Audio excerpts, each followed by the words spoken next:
মেখে বসে থাকো, গলের মধ্যে কতগুলো মুন্ডমালা, মরার মালা, হাড়ের গোড়ের মালা, এগুলো পরে পরে ঘোরো, আবার তুমি মহাদেব হয়েছো। তুমি নাকি মঙ্গল, শিব মানে নাকি মঙ্গল। শিব অর্থ কি?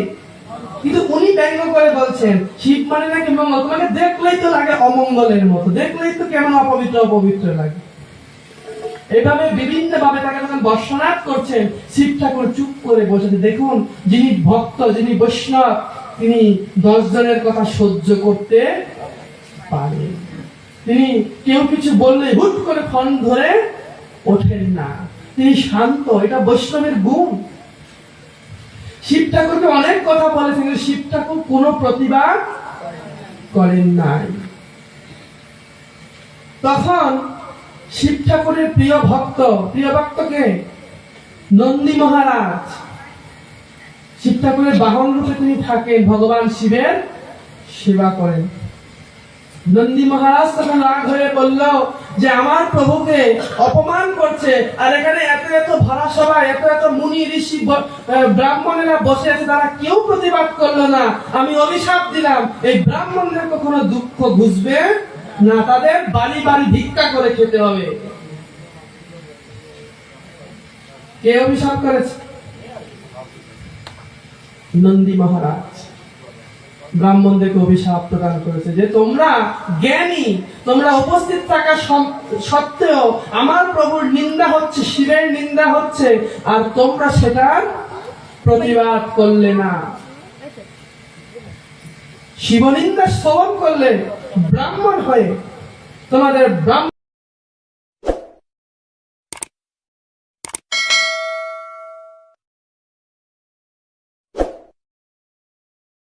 মহারাজ ব্রাহ্মণদেরকে অভিশাপ প্রদান করেছে যে তোমরা জ্ঞানী, তোমরা উপস্থিত থাকা সত্ত্বেও আমার প্রভুর নিন্দা হচ্ছে, শিবের নিন্দা হচ্ছে, আর তোমরা সেটার প্রতিবাদ করলে না। শিবনিন্দা শ্রবণ করলে ব্রাহ্মণ হয়ে তোমাদের ব্রাহ্মণত্বের ধিক। তো যেই এই অভিশাপ দিয়েছে এদিকে ভৃগুমুনি, উনি আবার উল্টো অভিশাপ দিয়ে উঠলেন, তোমার কত বড় সাহস, থাকো তো ওই শিবের সাথে, ওই চন্ডালদের সাথে, হ্যাঁ, ওই শ্মশানে শ্মশানে গড়ো, আমরা হচ্ছি ব্রাহ্মণ, ব্রাহ্মণদেরকে তুমি অভিশাপ দাও। তোমাদেরকে অভিশাপ দিলাম যে জগতের শিব ভক্ত হবে সবচাইতে নিকৃষ্ট স্তরে। কেন বলছে? এরা শ্মশানে শ্মশানে থাকবে, গায়ের মধ্যে ছাই বস্ত্র মাখবে, এরা সাধারণ সমাজে কখনো থাকতে পারবে না, এদেরকে বলা হয় অঘরী। দেখবেন বেনারসি, মানে যেটাকে আমরা কাশি বলি, কাশির যেখানে বিভিন্ন লাশ পোড়ায় না, ওইখানে অনেক অঘরীরা থাকে, তাদের দেখতে অদ্ভুত, মাথার মধ্যে জটা, শরীরের মধ্যে মরার ছাই ভস্য মাখা, মুখে টুকে মাখা থাকে। হ্যাঁ, কোন সংসারী জীব, সাধারণ মানুষ তাদের কাছে যায় না, এবং তারা অদ্ভুত রকমের খাবার খায়। শ্মশানের মরা পড়ার পরে যদি কোনো মাংস টাংস মরা লাশের পরে থাকে, এগুলো হচ্ছে এদের খাবার। কতটা তামসিকতায় পূর্ণ। এটার কারণ হচ্ছে ব্রাহ্মণদের আবার উল্টো অভিশাপ, যে শিব ভক্ত সবসময় তামসিক থাকবে, এরা মদ গাঁজা খাবে। এরা কি খাবে? মানে অভক্ষ ভক্ষণ করবে, যেগুলো বৈদিক শাস্ত্রে নিষিদ্ধ, এরা এইসব অবৈদিক কাজকর্ম করবে। একে অপরকে অভিসম্পাত করলেন, ব্রাহ্মণরা রইলেন সবাই, আর শিব ঠাকুর তার অনুচরদেরকে নিয়ে চলে গেলেন। এদিকে শিব ঠাকুর আর শ্বশুর বাড়ি গেলেন না, প্রজাপতি দক্ষের বাড়িতে যান না। পার্বতী শুনলেন যে স্বামীকে অপমান করেছে, স্বামী আর যাবেন না। তা অনেকদিন পরে দক্ষ মহারাজ একটি মহাযজ্ঞের আয়োজন করলেন। কিসের আয়োজন করেছেন? মহাযজ্ঞের আয়োজন করেছেন। সেই যজ্ঞে জগতের যত মুনি ঋষি দেবতা আদি সবাইকে দক্ষ মহারাজ নিমন্ত্রণ করেছেন, একমাত্র শিব ঠাকুর ছাড়া। একমাত্র শিব ছাড়া সবাইকে তিনি কি করেছেন? নিমন্ত্রণ করেছেন। যখন নিমন্ত্রণ করেছেন, এবার শিব পার্বতী বসে আছে কৈলাসে, দেখছে বিভিন্ন দেবতা এবং তার স্ত্রীগণ সেজে গুজে সবাই বাহনে চলে চলে কোথায় যাচ্ছে? আনন্দে সেজে। আচ্ছা, আমাদেরকে যখন নিমন্ত্রণ করে কেউ কোনো জায়গায়, আমরা কি করি? খুব সাজি না? বিশেষত মায়েরা খুব সাজে। তারপরে সেখানে কি করে? ওই অনুষ্ঠানের বাড়িতে যায়, খুব হাসি খুশি মনে যায়। তারা ওই দেবতাদের পত্নী, মুনি ঋষি, তাদের যাদের স্ত্রী সকলে সেজে গুজে আনন্দের সহিত সবাই দক্ষ মহারাজের ওই বাড়িতে যজ্ঞ অনুষ্ঠানে অংশগ্রহণ করতে যাচ্ছে। আর মাতা পার্বতী দেখছেন আর মনে মনে ভাবছেন, ও আমার সবাই আমার বাবার বাড়িতে যাচ্ছে, আমারও একটু যেতে ইচ্ছে হয়। তা একবার চিন্তা করে যে স্বামীকে তো বলে নাই, আমাকেও বলে নাই। দেখুন, স্বামীকে বলে নাই, কিন্তু দেবী পার্বতী অর্থাৎ সতী, সে তো দক্ষ রাজের কন্যা, কন্যাকেও নিমন্ত্রণ করে নাই। কিন্তু কন্যা চিন্তা করছেন, এটা তো আমার বাবার বাড়ি, সে নিমন্ত্রণ করলেও যাওয়া যাবে, না করলেও যাওয়া যাবে। তা স্বামীকে গিয়ে বলছে, স্বামী একটা কথা বলবো। বলছি, বলো। বলছে, সবাই আমার বাবা দক্ষ মহারাজ তিনি যজ্ঞের আয়োজন করেছেন, সবাই যাচ্ছে, আমিও যেতে চাই। তো শিব ঠাকুর বলছেন, তুমি যেতেই পারো, আমি বাধা দিতে যাব না, কিন্তু যেহেতু তোমাকে নিমন্ত্রণ করেনি, তোমার কি যাওয়াটা উচিত হবে? তো সতী বলছে, প্রভু নিমন্ত্রণ না করলেও শাস্ত্র বলে যে প্রিয় বন্ধু আর বাবা অর্থাৎ বাবার বাড়ি, আর হচ্ছে কি নিকট আত্মীয়, এদের বাড়িতে নিমন্ত্রণ না করলেও যাওয়া যায়। তো আপনারাও মনে রাখবেন, এটা কোনো অপরাধ নয়, দোষের বিষয় নয়। আপনি বাবার বাড়ি, প্রিয় বন্ধুর বাড়ি আর নিকট আত্মীয়ের বাড়ি নিমন্ত্রণ না করলেও যাওয়া যাবে, সেখানে কোনো দোষ নাই, সেখানে কোনো সামাজিক বাধা বিপত্তিও মান্যতা থাকে না, ওখানে যেতে পারে সে। তো যখন বলেছে ঠিক আছে তাহলে যাও, তোমার যদি মনে চায়, তো তিনি মনে মনে চিন্তা করলেন, আমি বাবাকে যা দেখবো তার চেয়ে আমার আনন্দ হচ্ছে কি, আমি মাকে দেখবো, আমার মাসিরা আসবে, আমার মামার বাড়ির মানুষ আসবে, আমার বোনেরা আসবে, এদের সাথে আমার দেখা হবে, আমি তাদেরকে দেখতে যাবো। তা সতী খুব সেজে গুজে এসেছে। তো এসে বাবাকে প্রণাম করলেন। দেখুন বাবার মধ্যে কত অহংকার, শুধু স্বামীর সাথে একটু মানে জামাতার সাথে তার একটু মনোমালিন্য হয়েছে, আজকে মেয়ের সাথেও, ছোট মেয়ের সাথেও ঠিক মতো কথা বলছেন, ওইভাবে তিনি তাকে গুরুত্ব দিলেন না। তো মাতা সতী চিন্তা করলেন, ঠিক আছে হয়তো বাবা একটু মনে রাগ আছে, কথা নাও বলতে পারে। তিনি মার কাছে গেলেন, তো মাকে গিয়ে প্রণাম করেছেন। মা খুশি হয়েছেন, অনেকদিন পরে কন্যাকে দেখেছেন, বোনেরা খুশি হয়েছেন, হ্যাঁ, তারপরে অন্যান্য মাসিরা, মামারা সবাই খুশি হয়েছেন তাকে দেখে। কিন্তু তিনি দেখলেন যে অন্যান্য বোনদের সাথে, বোন জামাইদের সাথে তার বাবা যেরকম আচরণ করছে, ওনার সাথে ওই রকম ভালো আচরণ করছে না। যখন এইভাবে দেখেন আচরণ ভালো করছে না, তখন সতী যজ্ঞস্থলেতে গিয়ে বললেন বাবাকে যে বাবা, আপনি সবাইকে নিমন্ত্রণ করলেন, সবাই এসেছে, আপনার সমস্ত জামাতারা এসেছে, কিন্তু আপনার জামাতা শিব সে যে আসলো না, আপনি তাকে একবারও নিমন্ত্রণ করলেন না। হতে পারে আপনার সাথে মনোমালিন্যতা রয়েছে, আপনি তাকে না বলতে পারতেন, আমাকেও তো একবার নিমন্ত্রণ করতে পারতেন। যে এই কথা বলেছে, আর সাথে সাথে দক্ষ প্রজাপতি যজ্ঞস্থলী থেকে উঠে শিবের নিন্দা করা শুরু করেছেন সতীর সামনে। হ্যাঁ, শ্মশানবাসী আবার কিসের মেয়ের জামাই, সারাদিন শ্মশানে থাকে, ওকে নিমন্ত্রণ করে কি হবে, সে তো একটা বেয়াদব। আমরা অনেকে বলি না, মানে আমার সাথে আমাকে সম্মান করে নেই মানে সে বেয়াদব। না, বিষয়টা এরকম নয়। আমাকে চিন্তা করতে হবে, শিব ঠাকুর ব্রহ্মারও ঊর্ধ্বে, তাকে বলা শিব, ব্রহ্মাকে বলা হয় ঈশ্বর, আর শিবকে বলা হয় কি মহেশ্বর, আর বিষ্ণুকে বলা হয় পরমেশ্বর। তাহলে কি গিয়ে দাঁড়ালো, ঈশ্বর মহেশ্বর, তার উপরে পরমেশ্বর।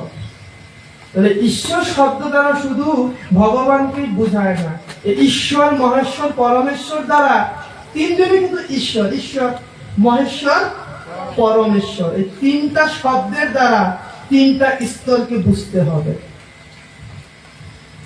তাহলে সে ব্রহ্মার উপরে তার স্থান, সে তো তোমাকে যদি সম্মান নাও দেখায় সেটা অপরাধ নয়। কারণ সে দেবাদিদেব, মহাদেব, তিনি ধ্বংসের দেবতা। তিনি চাইলে সমস্ত কিছু মুহূর্তের মধ্যে ধ্বংস করে দিতে পারে। কিন্তু যখন এভাবে সতীর সামনে দক্ষ মহারাজ নিন্দা চর্চা শুরু করলেন, আর সতী স্বামী নিন্দা শুনতে না পেরে ওইখানে ওই যজ্ঞের মধ্যেই তিনি কি করলেন, ঝাঁপিয়ে পড়লেন যে যেই কারণে স্বামী নিন্দা শুনেছি সেই মুখ আমি আর স্বামীকে দেখাতে চাই না। দেখুন, স্বামীর প্রতি আমাদের এরকম ভালোবাসা থাকা উচিত। আমি বলছি না আপনার সতীর মতো মরে যান, কিন্তু ভালোবাসা বা তাদের প্রতি আমাদের শ্রদ্ধাটা ওই রকম থাকা উচিত। সতী সাথে সাথে কি করেছে, যেই আগুনে ঝাঁপ দিয়ে ওই যজ্ঞের মধ্যে যেই ঝাঁপ দিয়েছে, আর সতীর সম্পূর্ণ দেহ অগ্নিতে ভস্ম হয়ে গেছে। আর তখন সাথে সাথে ওই অনুচরেরা, অর্থাৎ শিবের অনুচরেরা তো সাথে সাথে এসেছে, কার সাথে, পার্বতীর, সতীর সাথে। তারা তখন এই দক্ষের এখানে তারা ভাঙচুর শুরু করলো, যে আমাদের মাকে তোমরা এইভাবে করেছো। তারা ভাঙচুর শুরু করলো, আর কিছু অনুচরেরা দৌড়ে গেল শিবের কাছে, প্রভু, মাতা সতী আগুনে আত্মাহুতি করেছে। আর যেই মাত্র এই কথা শিব ঠাকুর শুনেছেন, এতদিন শিব কিছু বলেননি, কিন্তু আজকে যখন সতী তার স্বামীর নিন্দা শুনে আত্মত্যাগ করলেন, তখন সাথে সাথে শিব তার জটা থেকে বীরভদ্র নামে এক মহাকাল ভৈরবকে সৃষ্টি করে বললেন, এই মুহূর্তে গিয়ে দক্ষের যজ্ঞ কি করো, বিনাশ করে দাও। আর সেই মহাকাল ভৈরব, এখানে একটা বিবেচ্য বিষয়, আপনারা কালী পূজায় যান, কালী পূজায় দেখবেন শিবের, কালী মার পায়ের নিচে শিব ঠাকুর থাকে। আমরা অনেক সময় গুলিয়ে ফেলি, আসলে শিবও অনেকগুলো, শিব অনেকগুলো। দ্বাদশ একাদশ রুদ্র বলা হয়। কয়জন রুদ্র? একাদশ রুদ্র। ওই কালীর সাথে যিনি থাকেন তিনি স্বয়ং মহাদেব শিব নন, তিনি হচ্ছেন মহাকাল। তিনি কি? মহাকাল শিব, যাকে সৃষ্টি করেছে শিব ঠাকুরের জটা থেকে। কি থেকে? জটা থেকে। ওই মহাকাল আর মহাকালের স্ত্রীবাচক শব্দ কি? মহাকালী। এই কালী আর মহাকাল, মহাকালী, মহাকাল, তমগুণের দেবতা। শিব কিন্তু অনেক প্রকার। কখনো ঠাকুর মশাইকে গিয়ে জিজ্ঞেস করি না, আচ্ছা ঠাকুর মশাই, কালীর পায়ের নিচে যে শিব আছে এর নাম কি? ওটার নাম হচ্ছে সব শিব। সব মানে কি? মৃত। সব অর্থ মৃত, অর্থাৎ ওই শিব হচ্ছে একটা মৃত শিবের মতো। ওটা স্বয়ং শিব ঠাকুর নয়, শিব ঠাকুরের মতো দেখতে একটি, এর জন্য ওটার নাম হচ্ছে সব শিব, যার মধ্যে দেবী কালী পাড়া দিয়েছিলেন, পায়ের নিচে যিনি পড়ে আছেন। তো এভাবে অনেক প্রকার শিব রয়েছে। ওই মহাকাল ভৈরব অর্থাৎ বীরভদ্রকে যখন সৃষ্টি করে শিব ঠাকুর পাঠালেন, আর সেই মহাকাল ভৈরব এসে সবকিছু লন্ড ভন্ড করে দিলেন সম্পূর্ণ। এবার সর্বশেষ দক্ষকে ধরে দক্ষের মাথাটাই দুই ভাগ করে দিলেন, একদম বলি দিয়ে দিয়েছে। আপনারা বলি দেন? হ্যাঁ, আজকে মনসা পূজা হয়েছে অনেক জায়গায়। মনসা পূজা কি করে? বলিদান করে। কলিযুগে মহাপ্রভু বলিদান সম্পূর্ণ নিষেধ করেছেন। বলি দিলে অবশ্যই বলির পাপের ভাগী আপনাকে হতে হবে, অর্থাৎ কলিযুগে বলি নিষিদ্ধ। অনেকে বলবেন মা কালী উনি বলি প্রিয়া, আপনি চাল কুমড়া বলি দেন, আখ বলি দেন, কি দরকার নিরীহ প্রাণীকে বলিদান করা? তো যখন বলিদান করেছেন, ওকে ইসেকে দক্ষ মহারাজকে যখন একদম তার মাথা থেকে একদম ধর এক ইসে ফেলে দিলেন। আর তখন দক্ষরাজ যখন মারা গেলেন, তখন সমস্ত দেবতারা ভয় পেয়ে গেলেন। এদিকে কি করেছে, এবার ওই অনুচরেরা দেখেছিলেন যে শিব ঠাকুরকে যেদিন নিন্দা করা হয়েছিল সেদিন ভৃগুমুনি হেসেছিলেন, ওই ভৃগুমুনির দাড়ি ধরে সবকিছু ছিঁড়ে ফেলে দিলেন। কি করেছে? ভৃগুমুনির দাড়িগুলো তুলে ফেলেছেন। আর ওই যে পূষা নামক দেবতা, তিনি হেসেছিলেন, এক ঘুষি মেরে তার দাঁতগুলো ফেলে দিয়েছে। কি করেছে? দাঁত ফেলে দিয়েছে। আর দক্ষের মুন্ড তো ছেদন করেছে। আর ভগদেব নামে একজন দেবতা ছিলেন, তিনি ওই যখন দক্ষ মহারাজ শিব ঠাকুরকে নিন্দা করছিলেন, তখন চোখ দিয়ে ইশারা করছিলেন, আরো বলো, আরো বলো। কি করছেন? চোখ দিয়ে ইশারা করছেন, আরো বলো। ওকে, এর জন্য কি করেছেন? এর জন্য তখন ওই মহাকাল ভৈরব, ওই ভবদেব মানে ভগদেব, তার চোখ দুটোই তুলে ফেলেছে। যেই চোখ দিয়ে প্রভুকে নিন্দা করার জন্য তুমি মানে ইঙ্গিত করেছো, ওই চোখে তোমাকে আর দেখতে হবে না। এখানে একটা বুঝার বিষয়, জগতে আমরা যদি মানুষের ক্ষতি করতে চাই, একদিন না একদিন ওই প্রকৃতি উল্টো ক্ষতি আমাকেই ফিরিয়ে দেবে। তাই খুব সাবধান। যেখানে দ্বন্দ্ব হবে, সর্বদা চেষ্টা করবেন দ্বন্দ্ব দূর করার, কখনো দ্বন্দ্ব লাগানোর জন্য চেষ্টা করবেন না। দ্বন্দ্বকে দূর করার জন্য চেষ্টা করবেন, তাহলে ভগবান আপনার প্রতি সন্তুষ্ট থাকবেন। আর যদি মনে করেন দ্বন্দ্ব হচ্ছে, দুটোর মধ্যে আরো লাগিয়ে দেই, তাহলে এর ফল আপনাকেও ভোগ করতে একদিন না একদিন হবে। কারণ সময় কাহারও সমান যায় না।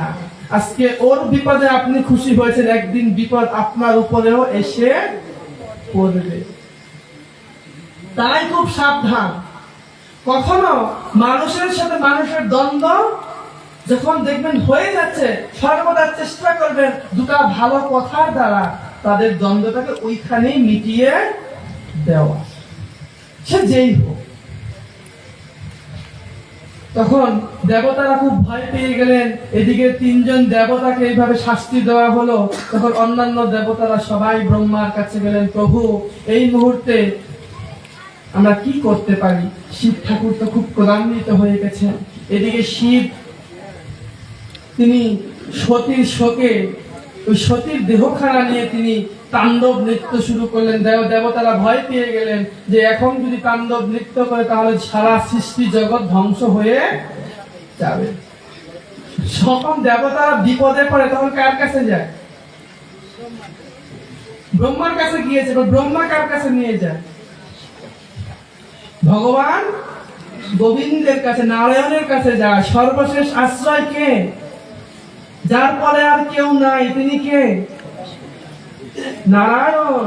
নারায়ণের পর আর কিছুই নাই। অনাদির আদির গোবিন্দম সর্ব কারণম কারণম।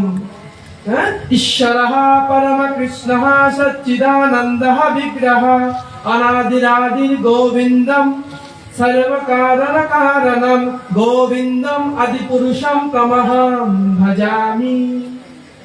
চিন্তামনিরসতম সুকল্প বৃক্ষ লক্ষ্মা বিতুষুরভীর বিপালয়ন্তম গোবিন্দম আদি পুরুষম তমহং ভজামি। আদি পুরুষ, তারপরে আর কেউ নাই, সর্বশেষ আশ্রয়। এই নারায়ণ শব্দের অর্থই তো জীবের আশ্রয়, নরের আশ্রয়। সবাই ছুটে গেলেন, প্রভু ত্রাহিমাম ত্রাহিমাম, ত্রাণ করুন ত্রাণ করুন ত্রাণ করুন। মহাদেব শিব কি করছেন? জগৎ ধ্বংস করে দিচ্ছেন।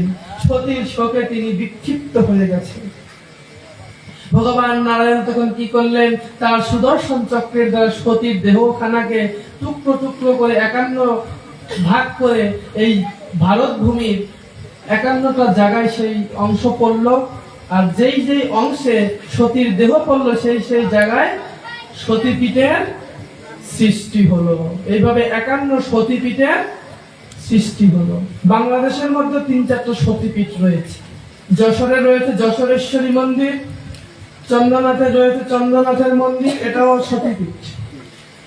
মহেশখালীতে রয়েছে মেধেশ্বরীর আশ্রমে আরেক সতীপীঠ। এইভাবে কয়েকটা 3-4-5টা সতীপীঠ বাংলাদেশেও রয়েছে। যাই হোক, যখন শিব ঠাকুর সতীর দেহ এইভাবে ধ্বংস হয়ে গেল।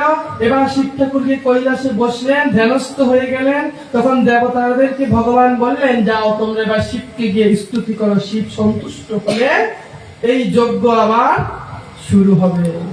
তখন দেবতারা গিয়ে স্তুতি করতে শুরু করলেন। কি স্তুতি করলেন? হ্যাঁ, আমরাও একটু করি নাকি? ভগবান শিবের স্তুতি করলে কি হবে?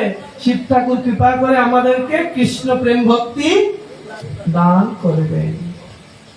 ওম নমঃ শিবায়, ওম নমঃ শিবায়, হর হর ভোলে নমঃ শিবায়, নমঃ শিবায়, ওম নমঃ শিবায়, হর হর ভোলে নমঃ শিবায়। গঙ্গাধরায় শিব, গঙ্গাধরায়, হর হর ভোলে নমঃ শিবায়। গঙ্গাধরায় শিব, গঙ্গাধরায়, হর হর ভোলে নমঃ শিবায়, নমঃ শিবায়, ওম নমঃ শিবায়, হর হর ভোলে নমঃ শিবায়। রামেশ্বরায় শিব, রামেশ্বরায়, হর হর ভোলে নমঃ শিবায়। রামেশ্বরায় হর রামেশ্বরায়, হর হর ভোলে নমঃ শিবায়, নমঃ শিবায়, ওম নমঃ শিবায়, হর হর ভোলে নমঃ শিবায়। সোমেশ্বরায় শিব, সোমেশ্বরায়, হর হর ভোলে নমঃ শিবায়। সোমেশ্বরায় শিব, সোমেশ্বরায়, হর হর ভোলে নমঃ শিবায়। ওম নমঃ শিবায়, ওম নমঃ শিবায়, হর হর ভোলে নমঃ শিবায়। এইভাবে যখন দেবতারা স্তুতি করলেন, ভগবান শিব সন্তুষ্ট হয়ে গেলেন। ভগবান শিব অল্পতে সন্তুষ্ট হন। সন্তুষ্ট হয়ে যখন তিনি ধ্যান ভঙ্গ করলেন, দেবতাদেরকে দেখলেন, দেবতারা তাকে প্রণাম করে বললেন, প্রভু এই যজ্ঞ দেবতাদের উদ্দেশ্যে সম্পাদন করা হচ্ছে, এই যজ্ঞ বন্ধ হয়ে গেছে। যজ্ঞ যদি বন্ধ হয়ে যায় তাহলে দেবতারা যজ্ঞের ভাগ আস্বাদন করতে পারবে না। আর যজ্ঞ ভাগ যদি আস্বাদন করতে না পারে তাহলে দেবতাদের শক্তি ক্ষীণ হয়ে আসবে। তখন অসুরেরা কি করবে? স্বর্গলোক দখল করে নেবে। আর প্রজাপতি দক্ষ, তিনি প্রজাদের রাজা। যদি কোনো রাজা কোন দেশে, কোন রাজ্যে, কোন স্থানে যদি ভালো রাজা যদি না থাকে তাহলে প্রজা উচ্ছন্নে যাবে। তাহলে ধার্মিক রাজা না থাকলে সেই দেশ, সেই রাজ্য কি হয়? উচ্ছন্নে যায়। তাহলে এই মুহূর্তে প্রভু কৃপা করে দক্ষ মহারাজকে আপনি জীবিত করে দিন, আর এই যজ্ঞ পুনরায় আপনি আবার সবকিছু ঠিক করে এই যজ্ঞকে পুনরায় প্রজ্বলন করুন। আরো প্রার্থনা করলেন, ভিগু মহারাজের যে দাড়ি ছিল সে দাড়িগুলো ছিঁড়ে ফেলেছে, আপনি তার ওই দাড়িগুলো ফিরিয়ে দিন। ভগদেবের চোখ তুলে ফেলা হয়েছে, আপনি ভগদেবের চোখগুলো দয়া করে আবার প্রদান। আর কি করেছেন? পুষা দেবের দাঁত ভেঙে দিয়েছে, তার দাঁতগুলো ফিরিয়ে দিন, না হলে যজ্ঞ ভাগ গ্রহণ করতে পারবে না। এইভাবে যখন বলেছেন তখন এই ধর্মক্ষেত্র কুরুক্ষেত্র সমান, যে যেখানেই আছেন সকলে যুক্ত হয়ে যান আশীর্বাদ করলাম। এই ধর্মক্ষেত্রে তিনিও যজ্ঞস্থলে এসে কি করলেন? ওই যে যজ্ঞে বলি দেওয়ার জন্য যে ছাগলটা এনেছিল, সেই ছাগলের তিনি গিয়ে দেখলেন যে দক্ষের যে মাথাটা ছিল সেটা কি ওই যজ্ঞের আগুনে পড়ে মাথাটা নষ্ট হয়ে গেছে। তখন দেখছেন ওই পাশে পড়ে আছে ওই পাঠা, মানে ছাগলের মাথা, যেটা বলি হয়েছিল যজ্ঞের মধ্যে, ওই বলির পাঠার মাথা নিয়ে তখন তিনি কি করলেন, ওই যক্ষের মস্তকে লাগিয়ে তাকে পুনরায় জীবন দান করলেন। আর সেই ভিগমুনি তাকে তিনি ছাগলের দাড়ি প্রদান করলেন। কিছু কি প্রদান করেছেন? ছাগলের দাড়ি, মানে কিছু ওই ছাগলের মতো দাড়ি প্রদান করেছে। আর ভগদেবকে বললেন যে উনি প্রকৃতির দ্বারা সবকিছু দর্শন করবেন। কিসের দ্বারা? প্রকৃতির দ্বারা। আর পুষাদেবের যে দাঁত ভেঙে দিয়েছে, বলছে ওই সারা বিভিন্ন দেবতারা যখন খাবে ওই যজ্ঞের আহুতি, ওই দেবতাদের খাওয়ার মাধ্যমে এই পুষাদেব কি হবে? পরিপুষ্ট হয়ে যাবে, তারা দাঁতে খেতে হবে না। এইভাবে তিনি সবাইকে আশীর্বাদ করলেন। পুনরায় যজ্ঞ শুরু হলো। এবার যজ্ঞ করা হয় কার উদ্দেশ্যে বলেন তো? হ্যাঁ, সমস্ত যজ্ঞের ভোক্তা হচ্ছে ভগবান শ্রী গোবিন্দ নারায়ণ। গীতার মধ্যে তাই ভগবান বলছে, ভক্তারাম যজ্ঞ তপসাম সর্বলোক মহেশ্বরম সুহৃদম সর্বভূতানাম জ্ঞাতমান শান্তি মৃচ্ছসি। পঞ্চম অধ্যায় সর্বশেষ শ্লোকে ভগবান বলেছেন, কি বলছেন? হে অর্জুন, আমি সমস্ত যজ্ঞের ঈশ্বর। তাহলে এই যে এখানে যজ্ঞ হবে, কি যজ্ঞ হবে? নাম যজ্ঞ। যজ্ঞ শব্দের অর্থ হচ্ছে ক্রিয়া বা কর্ম। যজ্ঞ শব্দের অর্থ কি? ক্রিয়া বা কর্ম। আমরা অনেকে মনে করি যজ্ঞ মানে শুধু যে অগ্নিহোত্র যজ্ঞ, না। তাহলে এখানে যজ্ঞ অনুষ্ঠানের আয়োজন করা হয়েছে। এই সমস্ত যজ্ঞের আয়োজনের মূল হোতাকে পরমেশ্বর ভগবান শ্রীকৃষ্ণ। এখানে পরমেশ্বর পরম পুরুষোত্তম ভগবানের এই আবির্ভাব তিথি উপলক্ষে প্রতি বছর এখানে কি হয়? এই ভাগবত এবং নামযজ্ঞের আয়োজন করা হয়, তাই না? যেমন গতকাল ভগবানের অভিষেক হয়েছে, সেই অভিষেকের আয়োজন করেছিলেন মন্দিরের সভাপতি অসিত বরণ দাস, এবং তিনি তার মেয়ের অর্থাৎ তার কন্যার মঙ্গলের জন্য আয়োজন করেছেন। সকলে তার কন্যার জন্য, তার পরিবারের জন্য আশীর্বাদ করবেন, যাতে প্রতি বছর তিনি এভাবে ভগবানের, আপনাদের সবাইকে নিয়ে ভগবানের এই বৃহৎ এই যজ্ঞ যেন তিনি আয়োজন করতে পারেন।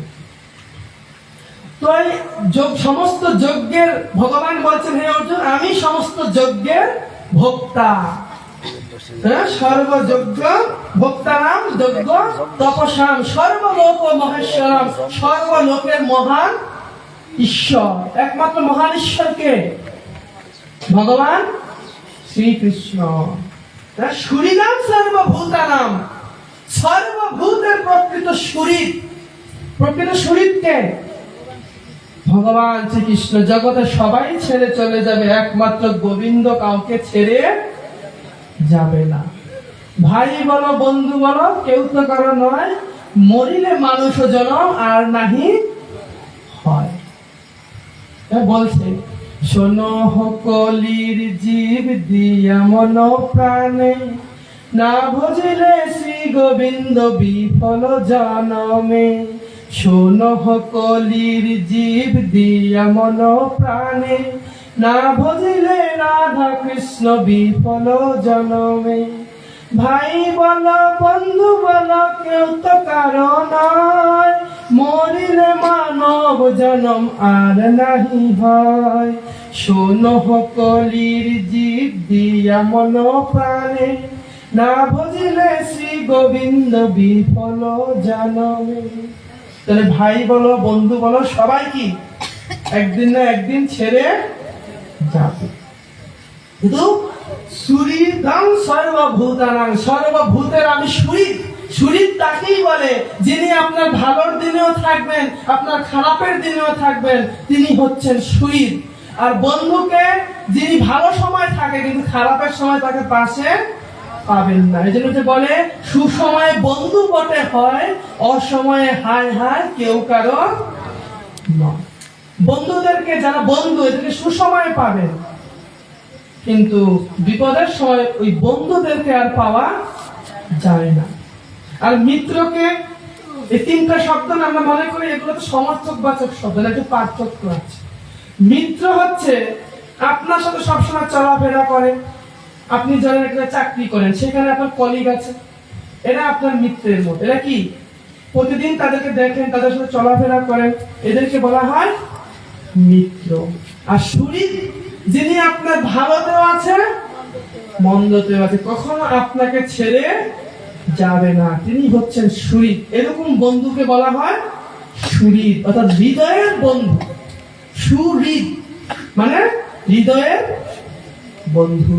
তাহলে একমাত্র হৃদয়ের বন্ধুকে ভগবান শ্রীকৃষ্ণ, যিনি জন্ম জন্মান্তরে আমার সাথে অনাদি অনন্ত কাল ধরে রয়েছে। আমি কুকুর হই, আমি গরু ছাগল হই, আমি একটা কীট পতঙ্গ হই, অথবা বৃক্ষ হই কিংবা মানুষ, প্রতিটা জন্মে গোবিন্দ আমার হৃদয়ের মধ্যে সদা সর্বদা অবস্থান